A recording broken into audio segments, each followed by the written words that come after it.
Welcome to the Filmsteins, the podcast where we discuss all things movies. Join us as we dive deep into the latest releases, revisit classic films, and explore the art of cinema. Whether you're a film fanatic or just love a good flick, we've got you covered. From Hollywood blockbusters to indie gems, we'll be breaking down the storytelling, cinematography, and everything in between. So grab some popcorn, sit back, and get ready for some cinematic magic. If you like what you hear, please consider subscribing to our Patreon at patreon.com/filmsteins. We offer tiers at the $1, $5, and $20 level. For the $5 tier grants the ability to request films for future episodes.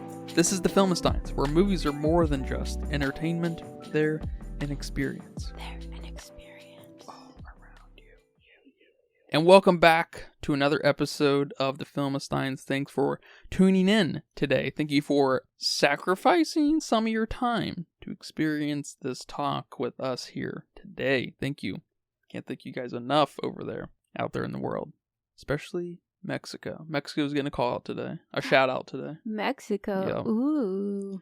I'm joined today by my grumpy old troll friend, Lucy. Hi. She lives under a bridge. I do live under a bridge. But she's here with us today to discuss a really great movie. But before that, join us over on Patreon every Monday, Wednesday, and Friday for brand new episodes covering all films. Some previous episodes include Sunshine, Insidious Chapter 2, over on Patreon, our M. Night Shyamalan ranking of his filmography. Great episode. Please come watch. The Visit, and The Last Voyage of the Demeter, the 2023 André Øvredal. But today we're discussing one of his other films, Trollhunter. André Øvredal's 2010 Trollhunter. Found footage, mockumentary, whatever, how you want to call it, film. I've been trying to get you to watch this film for a while without you knowing, but it's been a couple years. But I've been trying to sneak this in a proper way, and it was on Amazon Prime for a long time. They took it off. I don't know when they added it back, but it is currently back on Amazon Prime, so go watch it. It's an excellent film. Found footage has a sketchy past, right? It's very hit or miss. We've talked about this before. And I guess this isn't like a proper found footage film because there's not a lot of... It's borderline documentary. I thought this was the quintessential found footage. Yes. Like this type. I don't know. Is the documentary thing the found footage thing? Is that like they're kind of one and the same? Or like that's where they really kind of create something amazing? No. Well, I don't know. I don't know. Thing. It's funny because... Well, it's an important thing because I think great films, I've said it before, I think, and I've said it at least to you, great films start to transcend out of genres and the media, specific kind of mediums they're in anyways, right? Yeah, I guess also found footage is more on your tone and how it's filmed.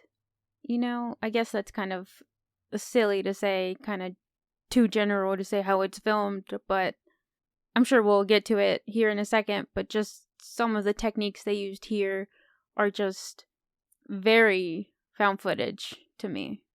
Okay. I hear that. Yeah, I'm not here to die on any hill of what found footage is. I'm not too versed in it. I'm really a novice in the type of filmmaking, actually. I haven't seen but probably 5 or 6 found footage films. I want that to change, though, because I like a good found footage film. I'm here. I think this film has put me in a fan of found footage. Before this, I was not a so-called fan. Mm-hmm. I was cool with them. I like the one you like. I like Amber Alert, The Visit. It's less found footage and just straight up more M. Night, of course, but it helps. What were you gonna say? What was that other found footage film that we saw? I think we watched it on your phone. Oh. And it was kind of creepy. They were exploring under a lost city or something? Was it called As Below? Yes. As Below, As Above, or something like that? Something like that. I'm not sure. That one was good, too. I think that was found footage. If I'm remembering correctly, it was under, some city in France. Yeah, something. Yeah, I'm not too sure. As above, so below. Is it found footage? Yes. Okay. I think that's the one we watched that one time we were in, a hotel. Yeah. It was an archaeologist. I mean, it looks found footage, but yes, found footage. A catacomb of Paris. Under Paris, okay. Yeah. That one was good. You like that? Yeah. I don't remember it, to be honest. I think the catacomb was like repeating. It was kind of, they were in like this really weird loop, and they were kind of experiencing hallucinations and stuff, right? Or if they were really, I don't know. I thought they were real. Yeah, I'm not even sure. So maybe I've seen more than what I think, because I just can't remember them very well. Because I guess the VHS movies are sort of found footage-esque movies too. They're not. I mean, they are, but they're just not. I don't know. They are. It's hard to deny it. They are. Yeah. All right. But Trollhunter, I guess I should say off the top, this film put André on the map for the greater world of cinematography. This film made him famous overnight, it seems like. Really? Yeah. Wow.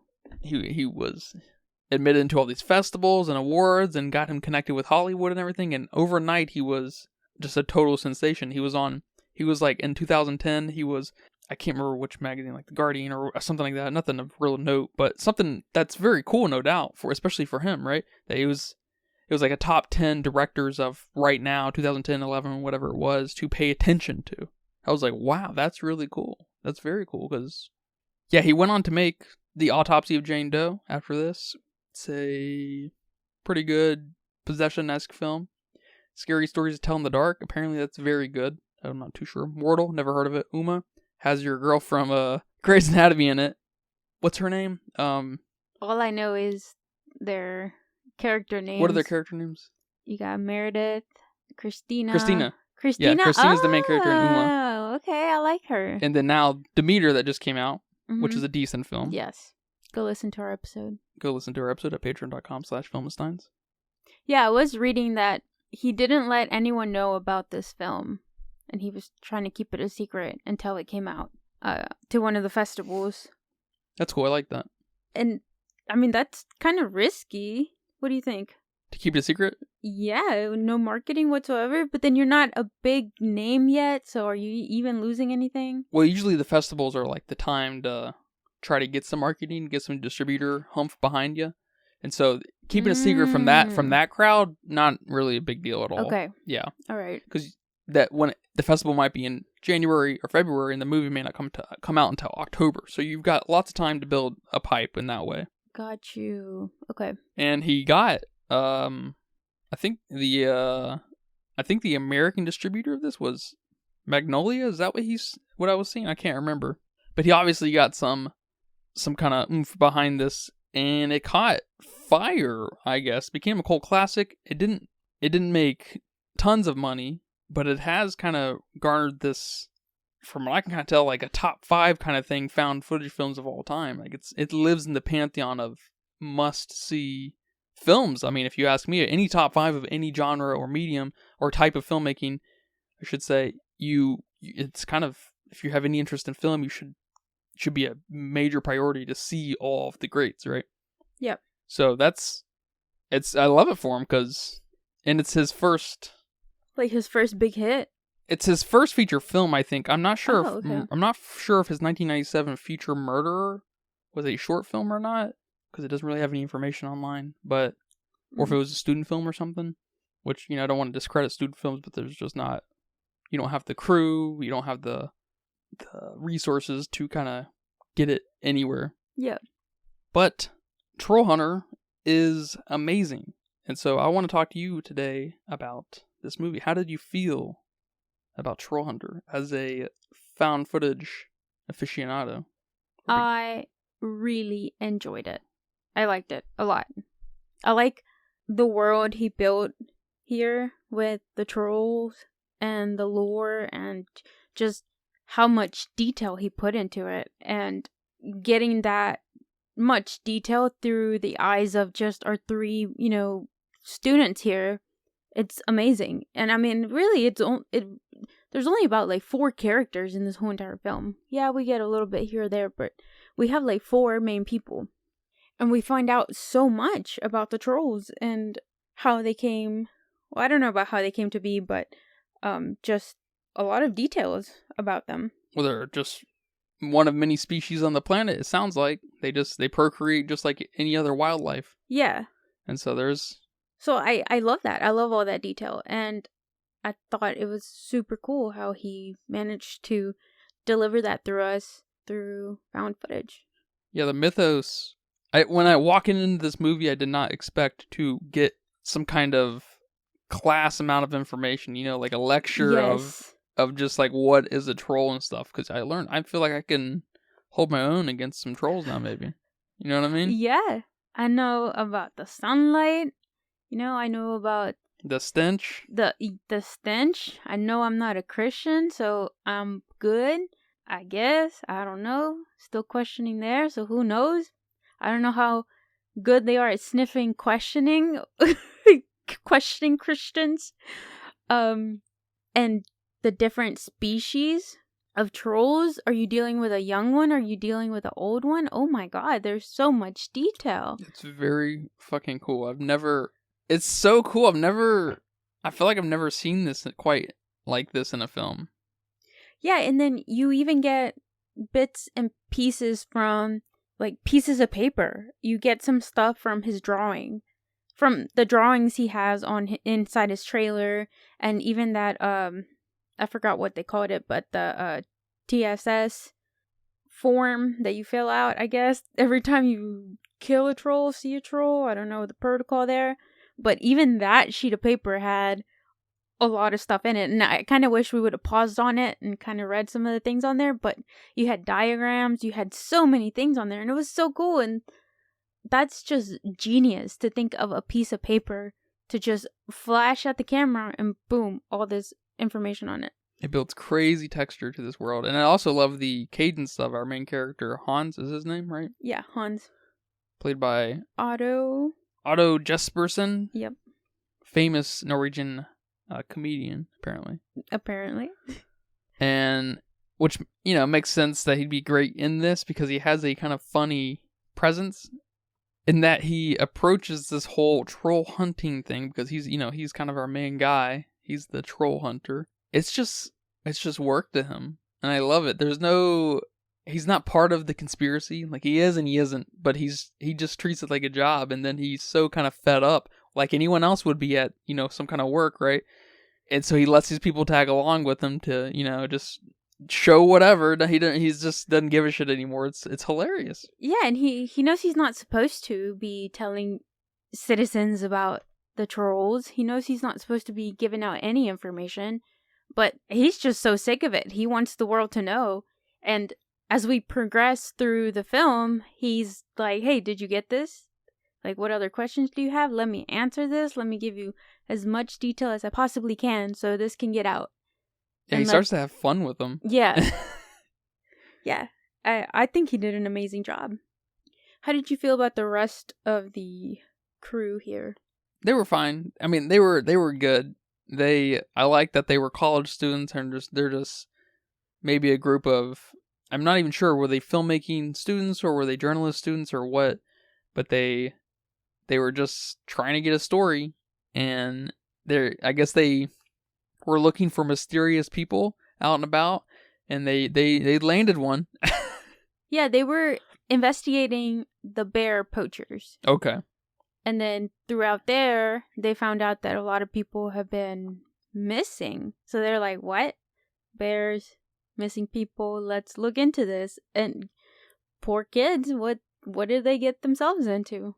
And then I like that they were, which they naturally would be and should be if you have any worth of storytelling in you, that they were like, you believe in trolls? What? Like, they were so like weird about it at first, and so I mean, they were very natural in that way, and we get that great early reveal, which is very cool. And then you immediately, because you've seen lots of movies and lots of lesser movies too, you think, how are they gonna be able to outdo this? How are they gonna be able to keep up with this first reveal and stuff? And they do time and time again, because of things like the mythos. The mythos helps tie this all together. The mythos is actually really probably at the core of keeping this coherent in any way, because we get bits and drips and drabs of it all the way through, and there's even a little bit of foreshadowing, naturally so, if you're any good at storytelling, of course, and it just delivers in the most effective way. That's so fucking cool. Yeah, I think I wasn't 100% sold on the kids here, but it wasn't really relevant to the story, so I guess I was fine with that. I wish I would have gotten a little bit more from them, but I guess also at the same time they're just kids who are trying to be journalists, and I don't know, that has never been anything that I've ever been interested in, because first of all, I'm not going to go approach people. Second of all, I'm not going to keep approaching people after they've told me to basically fuck off.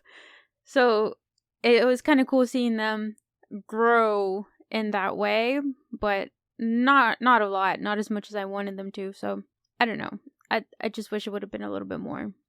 And just kind of reading into these actors, a lot of them are kind of either no names or comedians. And that's just interesting to have. It's not exactly a clash. It's not, very experienced versus not experienced. Neither of these categories have experienced actors in them. I guess comedians kind of do, because they have to do stand-up, which is, I don't know, to me, like the ultimate improv. So maybe that's where you get some of your acting from, but I don't know, it's just, it's an interesting merge here of characters. Yeah, for sure. The most amount of character we get out of these trio of characters is when they're trapped in that cave and he starts... Does he scream he's a Christian, or does he just start praying? Which one? He says it. Yeah, and they're wigging out and stuff, and there's trolls also in this cave with him starting to fall asleep, and that's the most amount of character I guess we get out of him. But that was just kind of really ultimately a bit to kind of keep this Christian thing in our mind, which is hilarious. Yeah, because we already knew there was, believer in God in one of them. Out of the 3 kids, we knew that from the beginning because they got sniffed.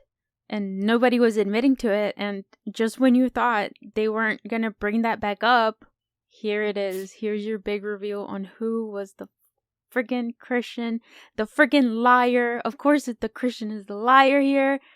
I don't know if that was kind of intentional there for him to say that. I don't know his beliefs. I didn't read into that, but it was just funny. And then not only is he like, okay, well, it was me, I was the Christian, and then he starts praying. That was just hilarious, which is what made the trolls just so chaotic and just lose their shit and smell him. And oh my god, it was hilarious. It's funny that he started praying, because that normally is an indicator of, saving him in some way. You know what I mean? When you're in a demon movie, you start praying and you say just the right verse or something to keep the demon at bay, right? Or something else intervenes and you kind of think it was a miracle or whatever. But here, he started praying and it made things immediately worse. Well, if you want to look at it this way, he went to go join his Lord, brethren, Savior, whatever they call him, Jesus. His Jesus. So maybe that was his light at the end of the tunnel here. Maybe. Yeah, he did end up dying, and it's funny that he's the cameraman and we get to be knocked around on the camera. It's funny stuff. I saw someone say that this was like Pythonian. I don't really like that. What do you call that? That like when you IAN it or something, ISM it. Yeah. What do you call that? I'm not sure what you call it. I don't know what you call that. I'm not sure what you call that, but and you add a ism. Yeah. I totally get the comedic element to this, but this is extremely not has any relation to Monty Python as far as like humor is concerned. Oh, that's what you meant. This is much more dry, I guess. I feel like Monty Python is kind of slapstick. Is that and almost punny? Yeah. There's not. No, I don't think there's any. I was wondering if you agree with that. Okay, no. good. I was just like, what? I was like, am I missing something? Is it just a European thing that I'm just not? This is very dry. Yeah, I thought so, because Hans is like the kind of character who's like, is he joking or is he serious? I can't tell, but best to just assume he's joking. Yeah. One of the found footage elements that they kept here that I really liked was using the camera. I mean, in a lot of ways, but just when they're running, we see all the movements. When they're running fast, we see the bigger movements, especially when they're running through the forest and he's kind of freaking out. He's all over the place. So we're freaking out and all over the place with the camera. And, we see the troll from above, we see him from below, we see him from the side. I absolutely love that. And we keep that all the way through the end when our camera guy here is about to die and Hans is blasting the trolls. We see like darkness and then flash, and then we see him kind of chasing you. And that's probably one of my favorite scenes in this film, is when they're chasing you and it's dark, you see flash, they're right there, you do it again and they're right there and they're closer. I mean, that's just genius. And then they keep this with using the night vision on the camera. And I think these are like the found footage elements that make a movie a found footage film. Using the camera like this. Using, when you go into when you go into a night vision mode, everything is so grainy and you don't know really what's going on, but you know more than the other characters who are still stumbling in the dark. And they're stumbling everywhere, and I love that I don't know, you're there with them experiencing that. Whereas something like The Visit, we don't get as much of that typical found footage movement, graininess, just lighting, I don't know. Even though that I mean, it is different. There's not that much chasing over there in The Visit, except the grandma under the basement, or under the house. So I it is a little bit different, but just something here just gives it that found footage pizzazz that I really like. Mm-hmm. Yeah, I'm not sure what it is exactly how they manage to put the audience in their shoes so effectively, but I'm with you. It may be a time and place in your life. Like, of course, you need to pick out the right found footage film. Like, it needs to be a decent one, because there are a lot of bad ones, just like any other bad whatever, right? But it just may be a very important type of film that you have to be in the right frame of mind for. And I'm not sure, though, because a film's going to have to meet you halfway regardless, so like there is definitely a technique and skill needed to kind of get those hooks on you, and this film does that really well. And I think there's also a scene here where our camera dude is zooming in and it's all fucking blurry, like it would be for us who are not skilled in cameras or don't have a fancy camera, and it's just blurry for way more than it should be, and then it focuses and it's like, okay, we're good now. But in something like The Visit, there's one scene where I think she's zooming in and I don't know what she's trying to focus on, but almost immediately it focused. And it's just like tiny things like that just help add that found footage feeling that we're just as inexperienced. I don't want to say in filmmaking, but it is trying to give that impression. Yes. Yeah, I get that. So I think these are college students. These guys are not Roger Deakins, he's a famous DP. All right. Okay, cool. I was like, okay, yeah, they're not, I guess. Yeah, they're just, I mean, we probably do know how to use cameras as well as these guys. There's no telling what year they are, Yeah, that's true. So I guess to me, that's what makes a found footage film a found footage film. So they need to ground you and familiarize you with like there's a believability element, I guess, or I guess there's an important angle of believability based off of the logic that's presented in found footage that needs to be more sound than whatever other bozo movie you're talking about, right? Yeah. And no, I get that, and it just kind of feeds into, you really do need to be probably in the right mind space to handle one of these films. If you're grumpy pants right now, you probably shouldn't go through a found footage film. You need to kind of be jazzed about it. Maybe there should be an element of excitement, because it may not meet you halfway there on that level, but from a filmmaking and just storytelling level, though, this film is amazing. Yes. You have to be ready for suspense and to put yourself in the story. And like you said, if you're grumpy pants right now, you're not going to be putting yourself in the story here. Yeah, I guess unless trolls just speak to you on some funny level, I mean, which is just funny. Yeah. I don't know if trolls aren't a very popular point of conversation, I think, in general, at least in the United States, at least down here in the South. When have trolls ever come up in conversation? Is that funny? But yeah.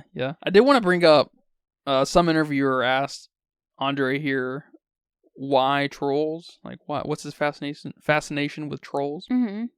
And he said something like, I guess I quote, "Nobody had done anything with trolls, in my opinion, since the 18th century. They've made them into tourist things instead of actually making them into a piece of our culture." Talking about Norwegian culture. I thought that was sort of interesting because trolls are, from over here, from my perspective, over here as in, my pair of eyes, trolls are kind of just made fun of. We got the Trolls movies, which are notoriously shit. Whoa. Which Trolls Oh, movies? not the animated Trolls film. Okay. But that also feeds into this thing, like, trolls are something to laugh at.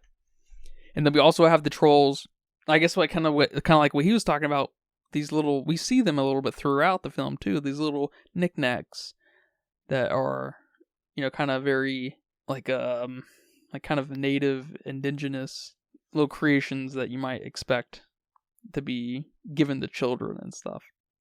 And so I obviously can't totally empathize with that because I'm not of Norwegian culture. Yeah. Surprise, I'm not Norwegian or European in any way whatsoever. Thank God. But you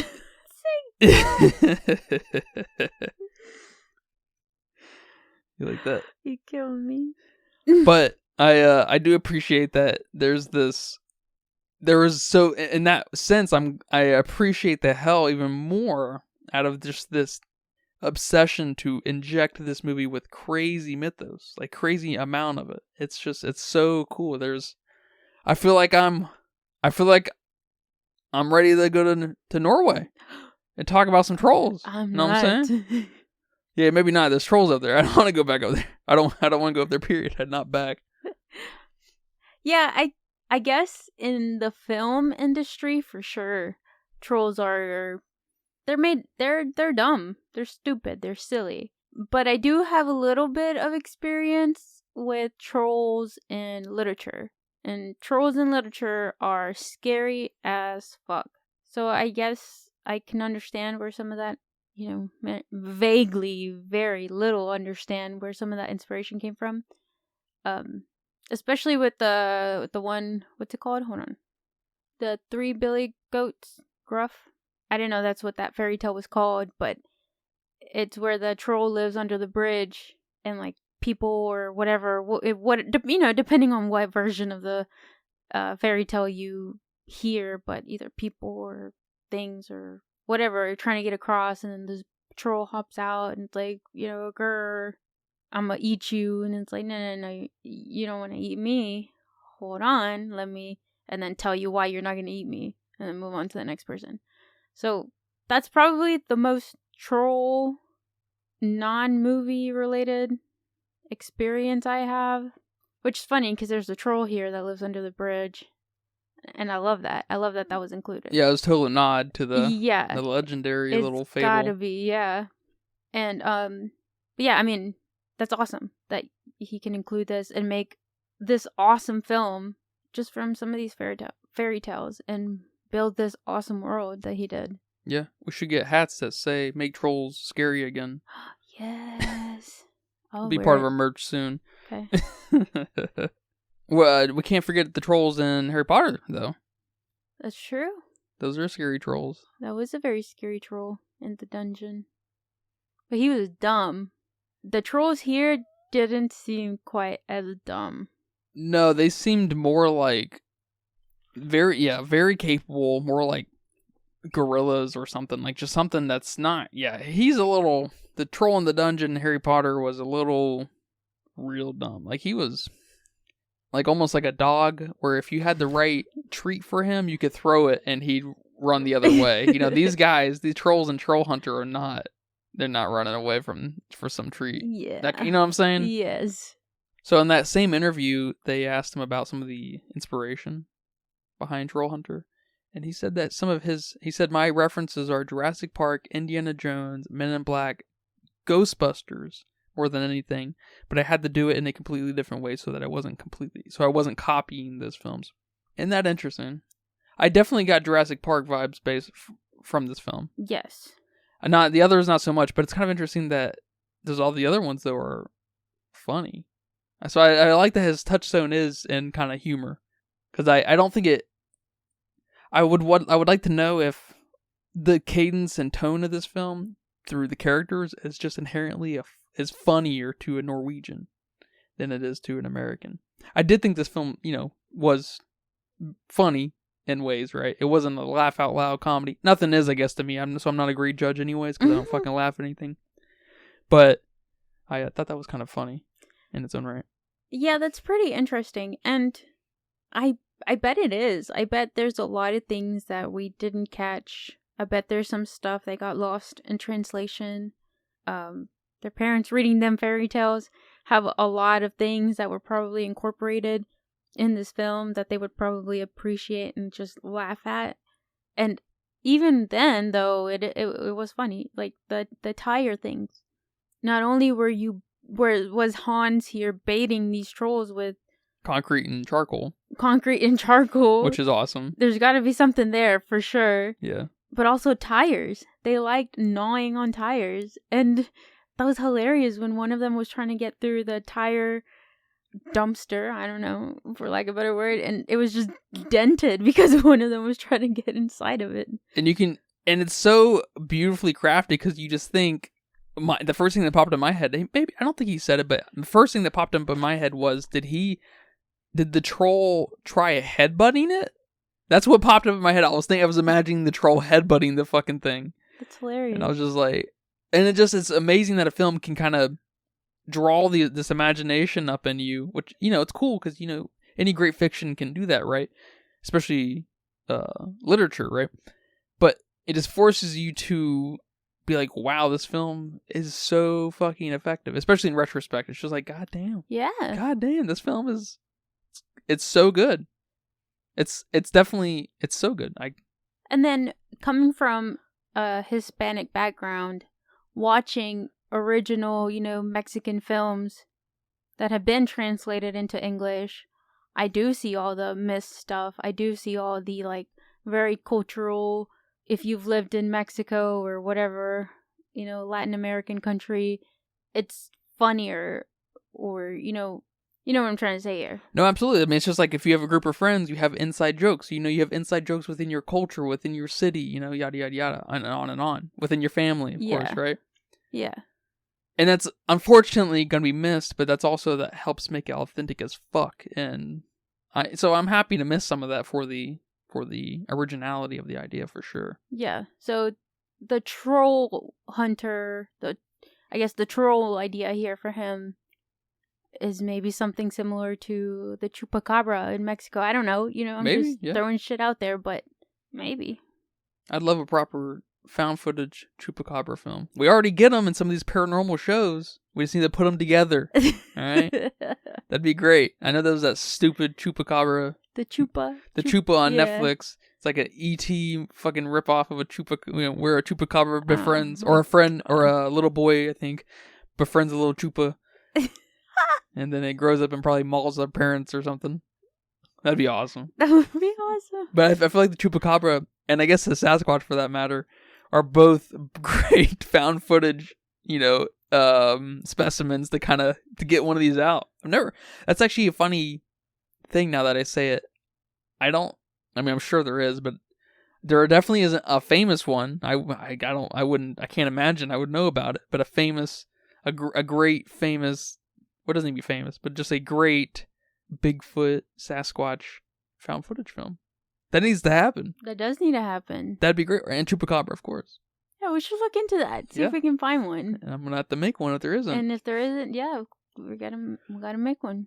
I'll consult my mother because she's a Sasquatch expert. And I'll consult my mother because she's Is she a chupacabra expert? No, she's just Mexican. She's a Mexican. So she's inherently a chupacabra expert. That's funny. I can't get over the mythos, the level of mythos in this movie. It's awesome.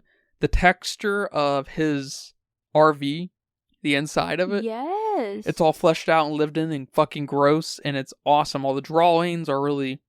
There's drawings everywhere. It's all real. It's just like... this is so cool. He's obsessed with this. And this is much deeper than just a job for him, obviously. Or he's just a workaholic, but but he's probably inherently very interested in trolls because of his work and everything. It's kind of a cycle or circle. And like the troll funk that he makes them rub all over themselves. When we get to his RV, we see where he made it. We see the little like strainer and the pot and stuff, and with the camera he zooms in on it. He's like, so this is where he makes his famous thing, and it's awesome. I don't know. I'm completely in agreement with you. The world here, the mythos is just fucking amazing. What did you think about the conspiracy parts where the other side of the TSS, the troll security service, would show up and stage different phenomenon happening, whether it be bears or a tornado? I love that. I think that shit is so cool. Yes, and it if you are just, really all of us, all intellectual human beings should have a little bit of a conspiracy mindset here or there with whatever you want. Aliens, 9/11, whatever you want. And that feeds into it. Like, okay, there's a bear here. What happened? And then you find out more and you're like, okay. So this is what they're doing with the bears. All right, cool. And then the tornadoes, and you already know by now how big these can get. And, you just want to shake the guy and you're like, can you not see that this was not a tornado? You didn't even see rain. You didn't even wake up, dude. Well, I love that. I love that they incorporated that. But he told us that what we know as the TSS was there showing him all these charts and what the tornado was and where it went and everything. And so it's so good. Mm-hmm. It's so good. Do found footage films really... I should say, do conspiracy topics work really well in found footage films? Do you think that's like a match made in heaven? I feel like it is. Yeah, I feel like it is too. Because of the investigative kind of literal angle we have with the filmmaking style. Yeah. Yeah, okay. And the kind of, I don't think suspense is the right word here for that, but just the... It's kind of like a gonzo voyeuristic thing, like almost taboo, where we're not supposed to be watching this. Yeah. That kind of thing. It's like, we're not supposed to know these things. We only know what is being shown directly in front of us. Is it cheesy when they push the camera away when that happens in found footage films? Because we had that happen, I think, once or twice here. No, I'm so immersed that I love that shit. Okay. I'm there too. I'm there, especially when the hooks are just right.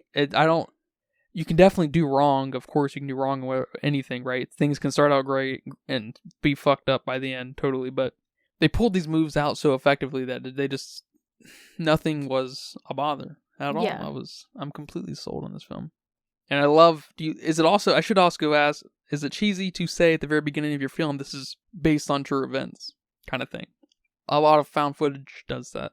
You just have to know that that's part of the experience. You can't, if you're going to go into a found footage film thinking that way, you're not going to enjoy it. And you're very quickly going to dismiss it. And you can't do that. Yeah. I'm with you. You gotta, we've all pretended, we've all were tiny children at one point and we threw Kamehameha waves at each other, you know what I'm saying? Or we played wrestling where we didn't actually do the moves, right? Yeah, I had wands. You had wands and stuff. Yep. So just tell yourself when the movie opens up, this is true. I mean, do that with every film, I guess, if it makes the movie better. But especially found footage kind of films that try to live on the edge of being, based on or capturing true events, right? Just kind of let it happen, let it sink in like that, and you're just gonna enjoy it more. Yeah, I completely agree. Just have fun with it. Yeah, I liked where they, the guys had Beard's paws on their feet, and they had like those walkers, and they were making the Beard footprints and stuff. And that was so funny. And I didn't notice the paws or the feet paws, I guess. Yeah. I didn't notice those, so I was like, okay, you're pressing with front paws, but what about your feet? And then you're like, no, he's wearing some kind of contraption. And I'm like, what? And then it shows it again. And he's on like some cleats looking bare feet thing. And I'm like, oh my God, that's fucking genius. I love it. It's awesome. I need some of those. I need some of those right now to walk outside. And then someone would bring the dead beer. Mm-hmm. And you would, it's just awesome. There's this whole, and it gives just enough flavor and texture and mythos to this other side of the TSS that's not, it's not the TSS proper. It's this animal trafficker, supplying dead animals, I guess, supplying dead beers. And they're not related. Like, they don't know why. They don't know why they're planting this beer here. And it's so fucking cool. Yeah, I love it so much. They just want to get paid. Yeah. You want a dead bear? Okay, here you go. I love that shit because it opens up these ends that we don't need answers to, right? That just helps build texture and mythos around the whole world, and I just love it so much. I want more conspiracy movies just in general, and however that needs to come out in, I'm good. Is the the Da Vinci Code movie or whatever? Oh, I love those. Did you watch the movies? Yes. Are they good? Yes. Aren't they conspiracy-esque movies? I think I've only seen the Da Vinci Code. I didn't see the other ones. Angels and Demons or something like that? I read the books, but I didn't see the other movies. Are they good? The movie? Yeah. I am partial to the movie, yes. Are they conspiratorial? Yes. Okay. Oh, do they deal with the church? Like the... Yeah. Yeah, okay. Man, the books are great. The books are awesome. I think the books inspired National Treasure, if I'm remembering correctly. For real? I think so. National Treasure, the first one, it is a national treasure. Just saying. Oh my God. Just because your boy's in it. That was before my love for Nick Cage. Oh, okay. That was probably what started my love for Nick Cage, actually. He steals the Declaration of Independence. I mean, yeah. That's cool. That is cool. Nothing cooler than stealing the Declaration of Independence. Sure. And they put that shit in the oven. Have you seen the movie? Oh, it's been so long. Probably saw it around the time it came out. It was like 2002 or something. Holy shit. I think. 20 years ago? Yeah, that sounds about right.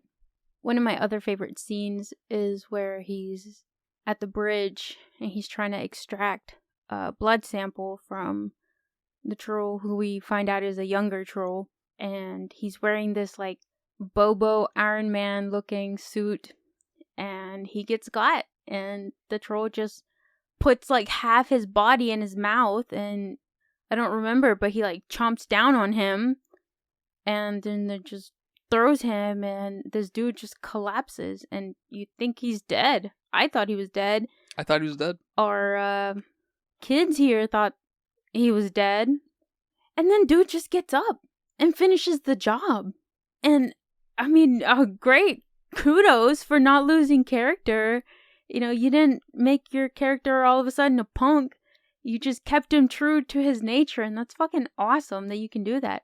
Because any other person would have been like, all right, I'm done. We'll come back tomorrow. We'll get another troll. I might just quit my job here. You got enough footage. Let's go. But nope, this dude just gets up after he was almost eaten. He was chewed on. He got chewed. And continued like it was nothing. Just part of the job. Just part of the job. He said in the beginning he's not paid enough to do this. Oh, he doesn't get paid enough. And there's at one point, did you see it where he lifts? He's putting a shirt on, I think, and he's got a big ass scar on his back. Oh no, I didn't see that.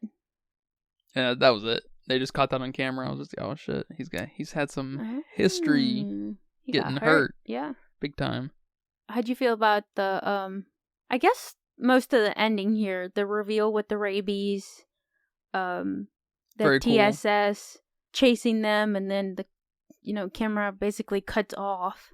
It's very cool. And then the reveal the accidental reveal by the Prime Minister that trolls are real. That's funny. Yeah, I like that they keep the kind of through line of the movie hidden until the very end. Why? These trolls are on the move and being strange, and we're kind of trying to find out why. Mm-hmm. Along with the troll hunter, and I like that they keep that hidden without you really asking too much of why. Because we're just like, we're just along for the ride. And you're thinking, well, they're trolls, they're beasts. Obviously, they're bound to act strange. Yeah. Sometimes. Yeah. Exactly. And it's revealed that there's rabies going about in the troll world, and it's the big one's got I guess he's ground zeros with it, and then he's pushing out all these other trolls and spreading the rabies, and you're just like, holy fuck, how much of a problem is this, because like when we learn that, and then when we see how big the Jotner is, I think is what it's called, when we are revealed that the Jotner is pushing these guys out, pushing all these trolls out, you're just like, it all of a sudden opens up this door of like, this is like a fucking national problem, maybe a continental problem, Yeah. Like, this is a big fucking deal. And then, we deal with the Jotner and everything. I think that's what it's called. The big one. I know it starts with a Y, but I don't remember. Well, I think it starts with a J. Yeah, JJ, yeah. A lot of I think most of the world uses the J as a Y sound. Yeah. Us Americans over here. We've got two fucking G sound things. Well, I think there's also some with Ys. It's just cool. It's just, it helps build this. It helps develop your imagination even more in what's happening in this world. You could very easily see a sequel for this movie, really. Yes. Which is nuts, because does any found footage film have a sequel? I don't know. Yeah, when the TSS gets involved right at the end there, and then they take the kids, or never heard from again. We somehow get at this footage, It's I love it. It's just, it helps kind of cap off the conspiratorial kind of thing. Mm-hmm. I like that. Yeah, I agree, especially with the can set off a sequel part. They just made it perfectly to where you don't need one, but if you wanted one, here you go. The rabies thing. But it all just happens so fast that you don't even have time to worry that all these trolls have rabies. Because next thing you know, here's the TSS and they want the footage. They want these kids. So you run. And we don't get to know what happened. Which is awesome. I saw that and back in 2011 when André was making his rounds, it was apparently loosely, softly announced that Chris Columbus, not the Mayflower guy, was going to direct a U.S. remake of this film. Mm-hmm. Which is super strange. I don't know if you remember, but he's the director of Gremlins, Goonies, and the first two Harry Potter films, and a handful of other things. But I just thought that was kind of funny that was in talks quite a bit, I guess, back 12 years ago, and we haven't heard anything about that. But that's kind of funny. I wonder what happened. There's no fucking telling, man. And just keep it. I don't know how I feel about that, but just keep it silly where it originated. Because if you don't, it's just gonna suck. It's not gonna be what the first one was. You're not of that culture. Exactly. You're not like that. You have no business. Exactly. It just doesn't make any fucking sense. It's kind of like Spike Lee. I love Spike Lee, but remaking Old Boy with Josh Brolin. Yeah. It's just like, I mean, why? We have a George. We can't. We don't need, like, this doesn't make any sense. I don't get that need to new. We didn't get it, I guess. We didn't get the US remake of Trollhunter. So it worked out. But Good. They didn't need to ruin it. Yeah. This movie is unrelated to the Trolls movie on Netflix, by the way. There's a movie called Trolls that takes place in Norway. And it takes place around the mountain that he brings up, Dovir, or whatever it's called. They look similar, though, trolls. So these trolls must be of the look must be of some kind of legend, right? I also like that we get a little bit of an anatomy lesson on why they look the way they are, why they change, why they react in the sunlight. Nice anatomy lesson, right? Yeah, it's like a troll crash course. Yeah. Very cool. Yep. Do you have any final thoughts for me? Guess I just wanted to bring up, I guess it's just a funny scene. Funny favorite dialogue here.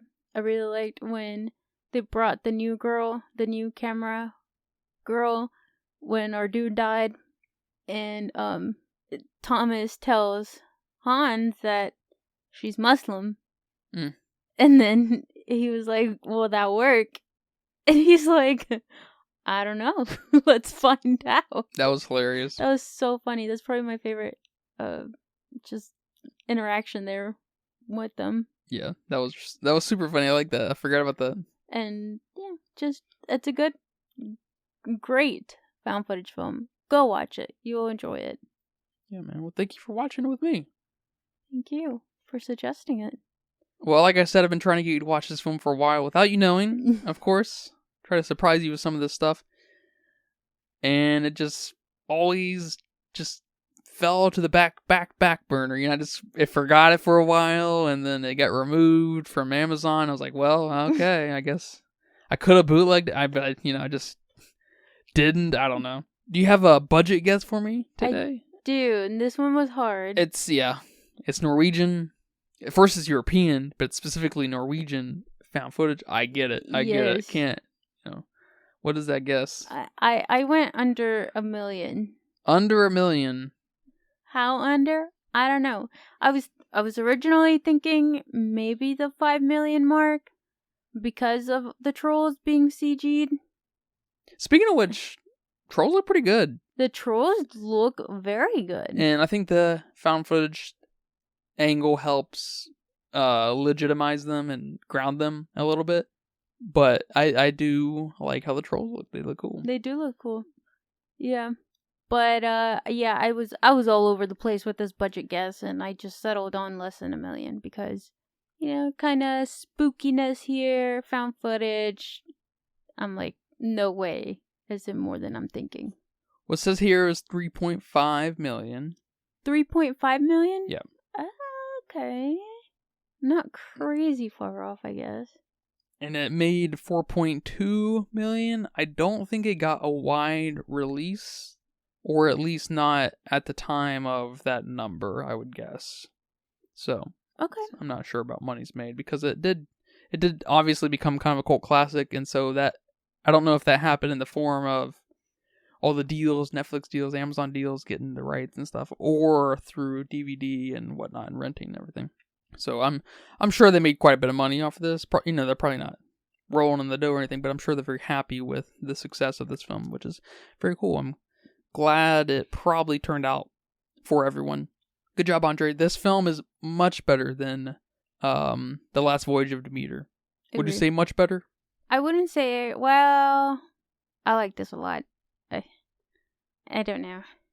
I don't know how much better is. Well, I'm bouncing between a 3 and 3.5 on my letterbox. For this? And then Demeter is 1.5. Oh shit, you went that far for Demeter? That low or high? That low. Oh. That far low. Yeah, I could see Demeter's probably like a 2 for me. Okay. Maybe 2.5 because I really like the Dracula here. And Trollhunter's probably like a 3.5. Nice. So I don't know if that's much better for you. Yeah, is it a magnitude better? I don't know what a magnitude would constitute here, but yeah, that's not. I'm glad we're on the same page. I think this movie's just a much better made film, and has much more complete vision and everything. So yeah, I'm recommending Trollhunter for sure. Oh, this is an easy recommend for anyone. You gotta, and if you don't like subtitles, you need to suck it up and just fucking watch this film. It's on Amazon Prime right now, so go watch it, please. Thank you, Andre, for making this film. Well, thank you for watching this film with me. Thank you for talking about this film with me today. You're welcome. And thank you guys for listening to this episode of the Filmistines. We had a great time talking about this film today. Remember, you can catch us on Google Podcasts, Apple Podcasts, Patreon, and Spotify every Monday, Wednesday, and Friday for new episodes. Please come by and listen. We got lots of episodes planned, lots of Patreon exclusive episodes planned as well. So we'll make that $1 worth it. It's only $1? Yes. Whoa. But thank you guys. Until next time, take care. Bye-bye. Bye-bye. And that's a wrap for today's episode of the Filmistines. Thanks for tuning in and joining us on our cinematic journey. We hope you enjoyed our discussion and gained some new insights and perspectives in the world of movies. Don't forget to subscribe to our podcast on your favorite platform, especially Patreon at patreon.com/Filmistines, and follow us on social media for more film-related content. We love hearing from our listeners, so if you have any feedback, suggestions, movie recommendations, or book recommendations, please feel free to reach out to us. Until next time, keep watching, keep loving the magic of movies. This is the Filmistines, signing off.